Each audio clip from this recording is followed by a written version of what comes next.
अस्सलाम वालेकुम दोस्तों, मैं हूं असलम आलम और आप देख रहे हैं गल्फ एक्सपर्ट। दोस्तों, आज की वीडियो में हम बात करने वाले हैं कि कतर में कौन सी वैक्सीन वैलिड है। आप कौन सी वैक्सीन लगवाकर अपने मुल्क से कतर जाएंगे तो आप क्वारंटीन के भारी ख़र्च से बच सकते हैं, आपको क्वारंटीन में नहीं रहना पड़ेगा। तो दोस्तों, वीडियो बहुत ही ज़्यादा इन्फॉर्मेटिव होने वाली है, तो इस वीडियो के साथ में लास्ट तक बने रहें और कतर के बारे में इसी तरह की वीडियो देखते रहने के लिए चैनल को सब्सक्राइब कर लें। तो दोस्तों, कतर में जो वैक्सीन अप्रूव्ड है आप इसको स्क्रीन पर देख सकते हैं। पहले नंबर पर है फाइज़र बायोटेक, दूसरे नंबर पर मोडेर्ना, तीसरे नंबर पर है एस्ट्राजेनेका। एस्ट्राजेनेका में कोविशील्ड भी है, ऑक्सफोर्ड और वैक्सफेरिया भी है। चौथे नंबर पर है जॉनसन एंड जॉनसन। पाँचवें नंबर पर एक वैक्सीन को कंडीशनली रखा गया है, इसका नाम है सिनोफार्मा वैक्सीन। कंडीशनली का मतलब ये होगा कि आप अगर ये वैक्सीन लगवा कर जाते हैं, यानी सिनोफार्मा अगर लगवा कर जाते हैं, तो कतर पहुंचने के बाद आपका टेस्ट होगा वहां पर एयरपोर्ट पर। अगर आपकी बॉडीज़ में, आपके जिस्म में एंटी कोरोना है तो आपको क्वारंटीन में नहीं रहना पड़ेगा, आपको क्वारंटीन से छुट्टी मिल जाएगी। लेकिन अगर आपके अंदर में एंटी कोरोना नहीं पाया जाएगा तो आपको क्वारंटीन में जाना पड़ेगा। सिनोफार्मा अगर आप वैक्सीन लगवा कर जाते हैं तो आपको पहले से होटल क्वारंटीन बुकिंग करके रखना पड़ेगा। अगर आपको क्वारंटीन होगा तो क्वारंटीन में चले जाएंगे, अगर आपका क्वारंटीन नहीं होगा तो वो पैसा आपको फिर से रिटर्न वापस मिल जाएगा। लेकिन अगर आप सिनोफार्मा के अलावा और जो 4 वैक्सीन है, अगर वो वैक्सीन लगवा कर जाते हैं, आपके पास में ओरिजिनल सर्टिफिकेट भी है, आखिरी डोज लेने के बाद 14 दिन आपको अपने मुल्क में गुजर गया है, तो इसके बाद अगर आप कतर जाते हैं तो आपको क्वारंटीन में नहीं रहना पड़ेगा।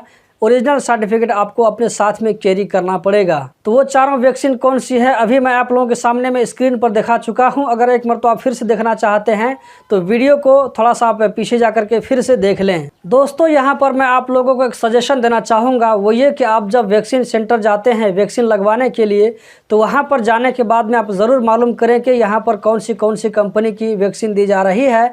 तो आप कोशिश करें कि कतर में जो वैक्सीन अप्रूव्ड है उसी वैक्सीन को लगवाने के लिए, क्योंकि वैक्सीन सेंटर में सिर्फ एक ही कंपनी की वैक्सीन नहीं होती है, बहुत सारी कंपनी की वैक्सीन होती है। जैसे अगर इंडिया की बात कर लें तो कतर में अगर इंडिया से आप कोविशील्ड की वैक्सीन लगवा कर जाते हैं, इंडिया ही से नहीं बल्कि कहीं से भी अगर आप कोविशील्ड की वैक्सीन लगवा कर जाते हैं तो आपको क्वारंटीन में नहीं रहना पड़ेगा। इसी तरह नेपाल में जॉनसन एंड जॉनसन की वैक्सीन दी जाती है। दोस्तों, कल मैं वैक्सीनेशन सेंटर गया था मालूम करने के लिए, जो कि वार्ड कार्यालय है। वार्ड कार्यालय में जाने के बाद में मालूम पड़ा कि जॉनसन एंड जॉनसन की वैक्सीन अभी नहीं दी जा रही है, 4-5 दिन के बाद में दी जाएगी।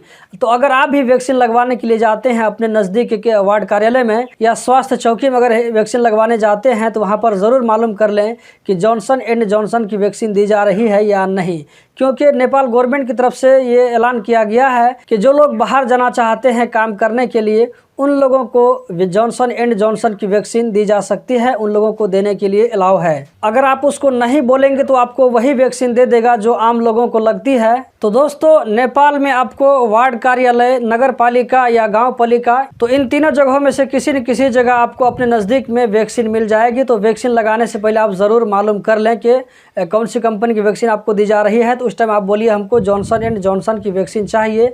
अगर आपका कतर का वीज़ा निकल चुका है या अगर आप कतर से रिटर्न छुट्टी में आए हैं और वापस जाने वाले हैं तो आपको जॉनसन एंड जॉनसन की वैक्सीन मिल सकती है। और आपको बताता चलूं कि जॉनसन एंड जॉनसन का जो इसका डोज़ होता है वो एक ही डोज़ होता है। तो अगर आपको दूसरा डोज़ नहीं मिलेगा तो आप परेशान मत हो कि दूसरा डोज़ नहीं मिला है तो इसका क्या होगा, पता नहीं कतर में क्वारंटीन में रहना पड़ेगा या नहीं रहना पड़ेगा। तो जॉनसन वैक्सीन का एक ही डोज़ होता है, इसी से आपको काम चल जाएगा और बाकी वैक्सीनों का 2 डोज़ होता है। तो दोस्तों, यही थी आज की वीडियो। कतर के बारे में इसी तरह की वीडियो देखते रहने के लिए चैनल को सब्सक्राइब करें, वीडियो को लाइक करें। बहुत बहुत शुक्रिया।